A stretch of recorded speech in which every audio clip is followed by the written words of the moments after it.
اعوذ باللہ من الشیطان الرجیم بسم اللہ الرحمن الرحیم ان اللہ و ملائکتہ یصلون علی النبی یا ایھا الذین آمنوا صلوا علیہ وسلموا تسلیما اللهم صل علی سیدنا و مولانا محمد و علی آلہ واصحاب سیدنا و مولانا محمد و بارک وسلم صلی علیہ الصلاۃ والسلام علیک یا سیدی یا رسول اللہ و علی آلک و اصحابک یا سیدی یا حبیب اللہ الصلاۃ والسلام علیک یا سیدی یا رحمۃ للعالمین وعلی آلک و اصحابک یا سیدی یا خاتم النبیین۔ مسجد کو آباد کرنے کی فضیلت اور اہمیت، محلے کی مسجد کو آباد کرنے کی فضیلت۔ ایسے ہی حضرت سیدنا ابن ام مکتوم رضی اللہ تعالیٰ عنہ جو کہ نابینا تھے، انہوں نے عرض کیا کہ یا رسول اللہ صلی اللہ علیہ وسلم، مدینہ پاک میں موذی جانور بکثرت ہیں اور میں نابینا ہوں، تو مجھے رخصت ہے کہ میں گھر پر نماز پڑھ لوں؟ آپ صلی اللہ علیہ وسلم نے فرمایا، حی علی الصلاۃ حی علی الفلاح، سنتے ہو؟ عرض کیا ہاں یا رسول اللہ صلی اللہ علیہ وسلم، تو فرمایا کہ حاضر ہوا کرو۔ آج کل دینی محافل اکثر ساری رات جاری رہتی ہیں۔ جب فجر کی اذانیں ہوتی ہیں تو لوگ گھروں کو لوٹتے ہیں۔ ایک پہلو تو خیر کا ہے کہ ساری رات اللہ اور اس کے رسول اللہ صلی اللہ علیہ وسلم کے ذکر میں بسر کی، لیکن اگر فجر کی نماز ہی باجماعت نہ ہو تو ساری رات جاگنے کا کوئی فائدہ نہیں۔ پوری رات جاگتے رہے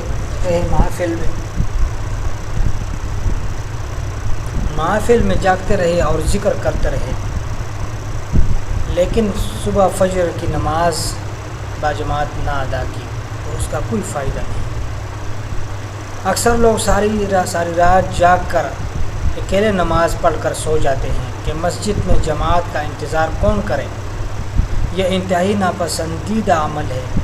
حضرت سیدنا سلیمان ابن تعبیر پر عبادت میں مشغول رہے، جس کی وجہ سے فجر کے جماعت میں شامل نہ ہو سکے، تو حضرت عمر فاروق رضی اللہ تعالیٰ عنہ ان کی والدہ حضرت شفا رضی اللہ تعالیٰ عنہما سے ان کے بارے میں پوچھا، تو انہوں نے بتایا کہ وہ رات کو نماز پڑھتے رہے، اس لیے ان کی آنکھ لگ گئی۔ تو حضرت عمر رضی اللہ تعالیٰ عنہ نے فرمایا کہ فجر کی نماز جماعت سے پڑھنا میرے نزدیک اس سے زیادہ پسندیدہ ترین ہے کہ ساری رات قیام کرو۔ گویا جو رات کی عبادت فجر کی باجماعت نماز سے روکے، اس سے بہتر قیام نہ کرنا ہے۔ عشاء اور فجر کی جماعت کی اہمیت۔ ہمارے محلے کی مساجد مجموعی طور پر یہ حال ہے کہ فجر اور عشاء کی جماعت میں تعداد بہت قلیل ہوتی ہے۔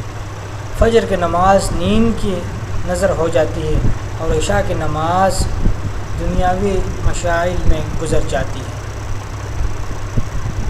جبکہ ایک بڑی تعداد ان لوگوں کی ہے جو نماز فجر تنہا پڑھنے کے عادی ہوتے ہیں۔ یہ سب طبیعت کی سستی اور غفلت کا نتیجہ ہوتا ہے۔ بالکل ہی نماز نہ پڑھنا بہت بڑی بدنصیبی کی بات ہے۔ کیا ہم نے کبھی غور کیا کہ ایک طرف تو یہ شخص نماز نہیں پڑھتا اور دوسری طرف اللہ کا یہی بندہ اس کے دربار میں حاضر دیے بغیر اور سجدہ ریز کیے بغیر صبح سویرے رزق کی خاطر گھر سے نکل پڑتا ہے، تو اس کے باوجود اللہ کی ذات کتنی رحیم اور کریم ہے کہ پھر بھی رزق عطا فرما دیتی ہے۔ ایسے لوگ یاد رکھیں کہ رزق تو ملتا ہے اور مال و دولت تو حاصل ہو جاتی ہے، لیکن اس میں برکت نہیں ہوتی اور نہ ہی وہ مال نفع بخش ہوتا ہے، بلکہ وہ مال وبال بن جاتا ہے۔ اس لیے آئیں اپنے کریم آقا و مولا